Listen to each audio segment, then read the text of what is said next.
Renting your home could be the most practical way to go, but along with a nice view, your rental could come with a not-so-nice landlord. Dealing with landlord issues can be very stressful for seniors, especially those on lower incomes. Attorney Eric Olsen often advises seniors with landlord issues, whether they're renting an apartment, a house, or space in a mobile home park. Eric is the executive director and founder of the Helps nonprofit law firm, a charitable firm that helps seniors nationwide with financial problems. In this interview, the former bankruptcy attorney will explain the different types of landlord issues tenants may face, the different types of tenancies and how they can affect your course of action, your rights as a tenant, what landlords are legally required to provide, and what factors you should consider before involving a landlord in a dispute. You may be surprised at the attorney's advice. Because of social distancing, we'll be conducting the interview via Zoom.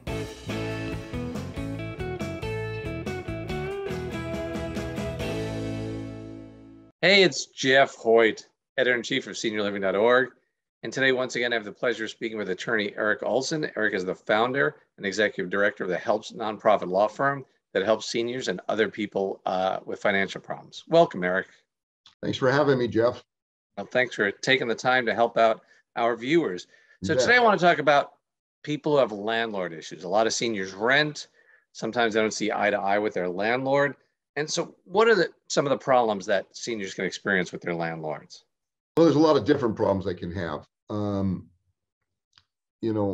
It maybe is the problem with rent.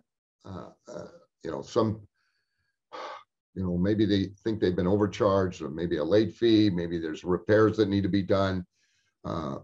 Maybe they have a problem with their neighbor.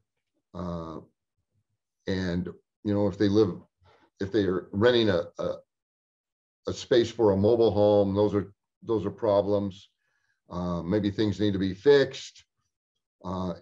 There's all kinds of problems seniors run into. And a lot of times those problems might involve a landlord. And I regularly talk with seniors that have these issues and they're worried about it. And it's important seniors understand some basics on relationships with landlords. Right. And you say some of these problems may involve a landlord, and sometimes the senior, it's up to him or her to decide, do I tell the landlord this and complain about it? So without getting into specifics, what do seniors need to know right off the bat about their landlord-tenant relationship? Okay.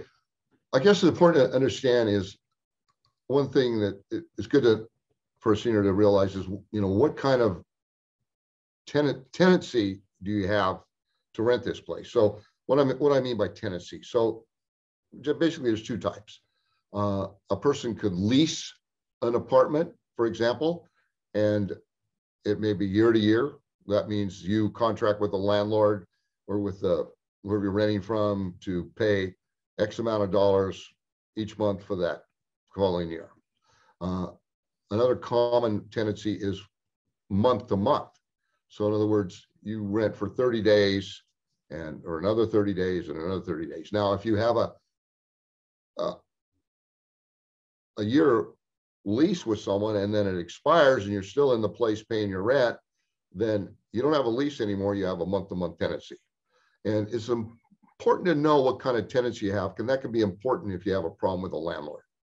Because if you're not protected by a long-term lease, if you are month to month, even if you started with a long-term lease, as you mentioned, and then it expired and you're going month to month, if there is a problem, the landlord could give you, 30 days to get out. That's right. They give you 30 days to get out. They could raise the rent. So you just got to keep that in the back of your mind. So, there's advantages and disadvantages to each. But it doesn't matter. I mean, if you sign a lease, you're kind of stuck on that lease in most cases for the next year, making that payment. Whereas a month to month, I mean, you yourself can give 30-day notice to the landlord and leave. So there's trade-offs. One, you have the freedom to move, but on the other hand, the landlord can ask you to leave or raise your rent according, as long as they follow the local laws. Yeah. So there's basic rights that no matter what kind of tenancy you have for a place, You know, the law, there's federal laws and state laws, yet, you know, the place needs to be habitable. There's requirements regarding your security deposit. There's all kinds of requirements. Habitable means they have to, you know, it has to have plumbing, heat in the winter, water, electricity available, structurally sound, repairs and you know, safety, those kind of things. Right to privacy. You know, the landlord just can't come in any day of the week and look at your place. So no matter what kind of tenancy you have certain rights under the law.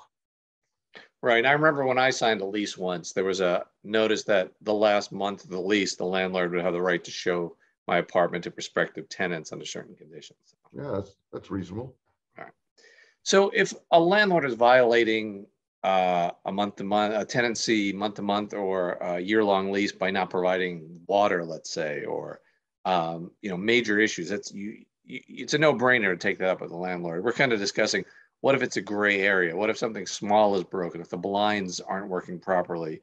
You know, if you say, hey, I think you should buy me a new $400 set of blinds, the landlord won't appreciate that. Like, tell us how landlords view these things. Okay, so just like there's good people and bad people and so-so people, there are good landlords, bad landlords, and so-so landlords. Okay, and I think it's important, if a person is having a problem with a landlord, they need to look at it from the landlord's perspective.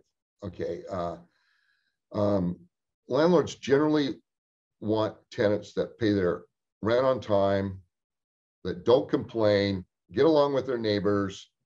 They don't want problems. Okay, and then I guess what's important, and what sometimes seniors or people in general don't like to hear this, is that, you know, frankly, landlords are in a position of power. And what do I mean by that? It means if you have a month-to-month tenancy and your landlord, for whatever reason, if you upset them or they don't like you anymore, they could give you a 30-day notice. They don't have to have a reason to ask you to leave, even if you've been there for more than 10 years. Or if you're on a lease and you like it and you want to stay there, they could refuse to renew the lease. They might not do that. Or they could raise your rent. Or they could be slow to comply or do something that you ask them to do. And then for some people, and I know this after, 42 years of legal practice, and I've dealt with these problems for years. You know, Jeff, I know you'll agree with me. When some people get a little bit of power, it can go to their head, right? Mm-hmm. Yeah, and that happens occasionally with landlords. It can go to their head, and they begin to exercise power over people, and they'll not do it in a right manner. They'll do it incorrectly, or they'll do it just because they can do it. So that's a potential problem. Right. So as I mentioned before, if it's a major issue, you don't have heat and it's winter, you know, that's one thing where you have to get the landlord involved. But let's say you're having a feud with a neighbor. Is it worth it to involve the landlord because your neighbor's feeding cats and you're allergic, for example? If the end result could be that you get kicked out of your apartment, then have to find another place to live and possibly first, last in security, and that could be a very difficult endeavor. Once again, it kind of goes back to what type of landlord a person has. You have a good landlord, bad landlord, or social landlord. A lot of landlords will go the extra mile to help their tenants. You know, they'll accommodate the tenant. If there's some problem with the unit you're living in, you can cordially ask the landlord, you know, can I move to a different unit? A lot of them will allow that. For example, if you got someone next to you that might be smoking or there's a problem, you know, the most important thing that seniors should remember is they should, no matter how jerky the landlord is, you got to remember that, remember they've got a little bit of authority, and, you know, a little bit of courteousness and kindness, and I want to say sucking up to someone might be better than trying to conflict with them. Because, you know, if you were given notice to leave, it could be very difficult for you to leave. It could cause a whole lot of problems. And, you know, we're talking about finding a new place, you know, the cost of, you know, first and last month's rent, all those kind of issues. So because the landlord has a lot of power, depending on where you live, and if you like where you live and the rent's good, you want to make that last. So you want to be careful about what you fight about. And you're right. What things do you get in an uproar over it with? I'll give you a couple examples. Many years ago, a lady called, was very upset because her landlord threatened to kick her out if she didn't stop feeding the stray cats that would come up, and it was causing problems for the neighbors. And I told her, well, you've got to really, you've got to stop doing that. I mean, look what happens if he kicks you out. Look at all the problems you're going to have. Or I remember a tenant, a client had a problem because he kept complaining about a broken towel rack. Okay. And when the repairman came in to fix the towel rack, he didn't do it right. And he yelled at the guy that fixed the towel rack. And he was so rude to him that the landlord gave 30-day notice. He was fed up. He just said, oh, I mean, so you don't want to do things that are going to tick them off, especially if you have a place that you want to stay in and it's going to be difficult for you to move. Now, I realize it's really hard sometimes to be subservient to people that are dominant or try to exercise this control. I know it's tough. I understand that, but you got to look at the big picture. They're in a little bit of power, and even though you might be right, you've heard the phrase, you win the battle, but you lose the war. The landlord says, okay, fine, I'm going to fix this. But then next month you get a 30-day notice. Boom, you lost the war. Right. So that's a really good example of, picking the fights that you really need to pick and knowing what the ultimate result might be. One more thing. I want to mention this too. And I say this after over 4 decades of legal practice. I've dealt with so many people that have rented space in a mobile home park. Okay. And I used to tell clients that would contact me with a problem with their landlord in a mobile home park that mobile home park landlords are aliens. They came from outer space. Okay. And what I mean by that is, I don't know what it is, but some mobile home landlords can be pretty aggressive for some reason. I don't know what it is that attracts some mobile home landlord park persons to really exercise power over someone and be mean often. Not always, but I've heard it enough to know that it happens a lot. And so that could be a special problem for a senior that's buying a mobile home that's in a park. They own the mobile home, but they rent the space. Now, different states have different rules on how to kick someone out of a mobile home park. Some are more protective than others, but gosh, if you got terminated from your mobile home park, wow, that could be really tough. Cost money to move the mobile home, all that kind of thing. So you got to be careful in those situations too.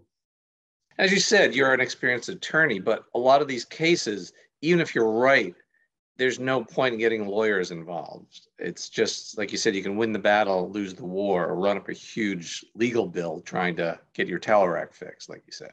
Well, yeah, and I guess an exception might be there are federal laws for people that are disabled, okay?